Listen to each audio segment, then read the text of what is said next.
ပြောတာကနားလေဟုတ်လားဘာလို့ပြောတာလဲစစ်တို့ပြောတာလေအဲ့ဒီမြေတွေကသိန်းစင်ကလည်းစက်မှုတိကသိန်းတော့လည်းသူရောချင်းဘာမှမရခဲ့ဘူးသိန်းခဲ့တယ်သိန်းပြီးတော့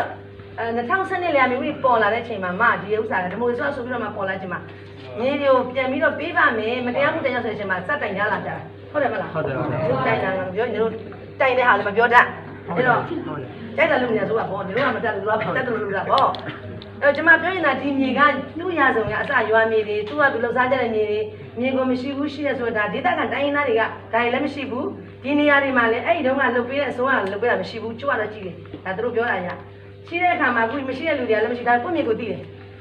်လေဦးလည်းနေဦးလက်ဆက်နေမယ်ဦးတွေမှာလည်းကစင်းတွေကဟိုတက်တွေထွက်ရတယ်ဒါကဥပဒေဒါအဲ့ဥပဒေဘယ်သူမလုပ်တဲ့အစိုးရမလုပ်ဘူးကျွန်မသိတယ်တော့အဲ့တော့လက်ရှိသူတို့မှတောင်းတယ်ချားနေမဆက်သွယ်ပါနဲ့တော့သူတို့ပြောတယ်ကျွန်မနဲ့ဆက်သွယ်တဲ့အချိန်ကတော့မပြသေးဘူးဒါပေမဲ့သူအဲ့ဒါတော့မှလွတ်တော့ကမဆက်သွယ်ဘူးပြောလို့ကျွန်မနဲ့ဆက်သွယ်ပြီးမှတို့လို့နေတော့မဆက်သွယ်ခိုင်းတယ်ဟုတ်တယ်ဒါကကျွန်မကဘာကြောင့်ပြောကျွန်မတို့တနိုင်ငံလုံးတိုင်းတာရဒီလိုပဲနားလေတယ်စွန်းလုံးမြေတွေ2013သူတို့နဲ့နီးတထုံမှဆိုလို့ရှိရင်လည်းစံမျက်စံကမြေကို18ကတည်းက90လောက်ရှိတယ်အဲ့မြေကိုလည်း2013ဆုံးလို့ပြီးသားဆိုတော့တက်ကဆုံးပြီးသားကိုခုထိလည်းမရောက်သေးဘူးဒါကတနိုင်ငံလုံးပြဿနာပဲနေတို့ကအခုလည်းမဟုတ်ပါဘူးအဲ့တော့အစိုးရကနေတို့ကရှင်းတာမဟုတ်ဘူးရှင်းရမှာပဲအစိုးရဆိုတာမကောက်လည်းမကောက်ပြောမှာပဲဒါနိုင်ငံသားအခွင့်အရေးတို့မသိလို့ငါပြောပြတာကျမတို့နိုင်ငံသားတွေအားလုံးအကုန်လုံးကအဖိနှိတ်ခံတဲ့ခါကျတော့သူတို့ကိုသူတို့လူတော်မှမပြောနိုင်တဲ့လူကျမတို့ဆိုလည်းပြောတဲ့လူရှိတယ်ကျမတမန်ဝမ်းနေပါတယ်ကျောင်းနိုင်ငံသားတွေကအခုချိန်ထိကိုယ့်ကိုလူဟုတ်သားဆိုပြောလို့ညက်ဆက်နေမှာကျမသွားတဲ့အခါမှာကျမလူမဟုတ်တဲ့ဆိုပြောကျမမတန်ဝမ်းနေပါတယ်ဒါအခုလည်းကိုယ်ဖင်းမသိလို့ကြောက်တောင်းနေပြောနေကြတာကြောက်ကြလို့လားကိုယ့်မြေပြန်တင်းတာမဟုတ်လားဟုတ်တယ်ကိုယ့်မြေတင်းတာဟုတ်လားပြန်မေးချင်တယ်လေတို့တင်းတာကြော်ကြည့်ပြီလား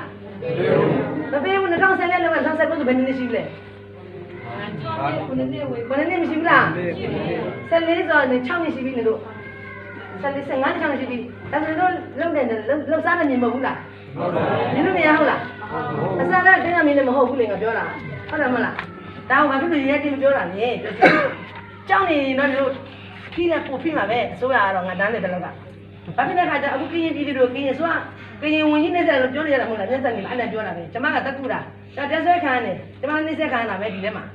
ကျမနိုင်ငံသားတယောက်ဖြစ်တယ်ကျမနိုင်ငံမှာဘယ်နှဖြစ်သွားနေခွင့်ရှိတယ်နေထိုင်ခွင့်ဥပဒေရပေးခွင့်ရှိတယ်ပေးတာလည်းဖြစ်တယ်ဒါကျမနိုင်ငံဥပဒေသိလားမသိအခုနိုင်ငံတော်ကဗာပြောရလဲ2010လမ်းပြီးတော့ခန်းဆက်တိမှာနိုင်ငံတော်ကျိုးများကျိုးလို့တော်ပဲယူပို့ပြက်ပြီးအဲ့ဒါဥပဒေကြောပြောတာဥပဒေပြောတာအဲ့လိုပြောလို့မျက်စင်မကြတက်ဆက်ခံရတာအတိပေးလို့ကြားဆက်ခံရတော့ကျမတငယ်ချင်းမှနိုင်ငံတွင်းမြတ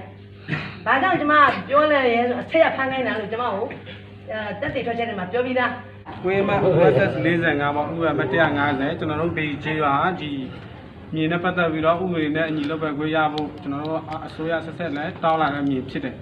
ကျွန်တော်တို့အစိုးရဆက်ဆက်တောင်းလာတဲ့မြေဖြစ်တဲ့အတွက်ကြောင့်တလပဲတရက်နေ့2019မှာဝီကျော်ကနေကျွန်တော်တို့ရွာသားနဲ့ဟိုလာရောက်တွေ့ဆုံပွဲမှာပြောတယ်ဟိုဝီကြီးချုပ်ကပေါ့နော်ဆက်စားပြောစားမြေနေရာလို့ရှိတဲ့ဒေသခံပြည်သူတွေရှောက်ထားနေတဲ့အတွက်ကြောင့်ကျွန်တော်တို့ရွာသားတို့အဲ့လိုမျိုးပြောလာတဲ့ကြောင့်ကျွန်တော်တို့ရွာသားလည်းရှောက်တယ်ရှောက်တဲ့အခါမှာကျွန်တော်တို့ရွာသားတွေကိုရှောက်ထားနေတဲ့အတွက်ကြောင့်ရှောက်ထားနေလို့ပြောတဲ့အခါမှာကြားတော့ကျွန်တော်တို့ရွာသားလည်းရှောက်တယ်ရှောက်တဲ့အခါကျတော့ကျွန်တော်တို့ပေးတာအနောက်ဘက်ချမ်းမှာဧက20စိုးလေးပဲဧက150တဲ့မှာမှာဧက20စိုးလေးပဲကျွန်တော်တို့ပေးတယ်ကျွန်တော်တို့ရွာသားတွေကဟိုပြောရမယ်ဆိုနဲတာပေါ့နော်နဲတာလည်းပါတယ်လည်းဟုတ်တယ်ပြီးတော့ရွာသားတွေကလည်းဟို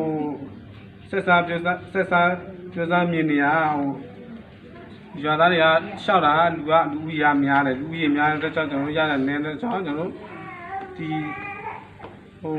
စ္စာပေါ့ဒီမြေကိစ္စနဲ့ပတ်သက်ပြီးတော့ဝီကျော်ကနေကျွန်တော်တို့ရွာသားတွေလိုလောက်ပေးဖို့ကျွန်တော်တို့ကထက်တောင်းတယ်ပေါ့နော်ထက်တောင်းတယ်နောက်ကျတော့ကျွန်တော်တို့တောင်းတာဝီကျော်ကလည်းကျွန်တော်တို့တောင်းတဲ့စာကိုသူကပြချပေးလိုက်တာဒီနေ့မှာပြချတဲ့ဇန်နဝါရီ25ရက်နေ့မှာပြချပေးတယ်ပြချပေးတာသူဝီကျော်ချပေးလိုက်တဲ့စာမှာကျွန်တော်ဧကလည်းလူဦးလုံးဖြစ်မြေရ150အပြင်မှာရှိတယ်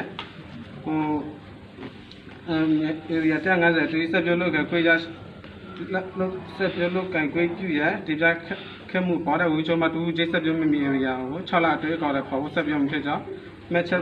်ပြုထားတဲ့စာနဲ့သူကရည်ညွှန်းစာနဲ့အကြောင်းကြားလာတယ်ဒါပေမဲ့ကျွန်တော်တို့စီကိုဟိုပေါ့ခွေးဆေးပြတယ်လို့မျိုးလောက်လာတော့ဘာလို့ရှိတယ်ဒါပေမဲ့ကျွန်တော်တို့ဟိုပြပေးတာကျတော့နည်းတာပေါ့နော်အခုကျတော့ဒီ ကျွန်တော်တို့ပြပေးတာနဲ့တော့ကျွန်တော်တို့မကျေနပ်တဲ့အတွက်ကြောင့်ဒီဟိုတရေစာရှင်းလေးပွဲလောက်ရခြင်းဖြစ်တယ်ပေါ့ဟုတ်ကဲ့ကျွန်တော်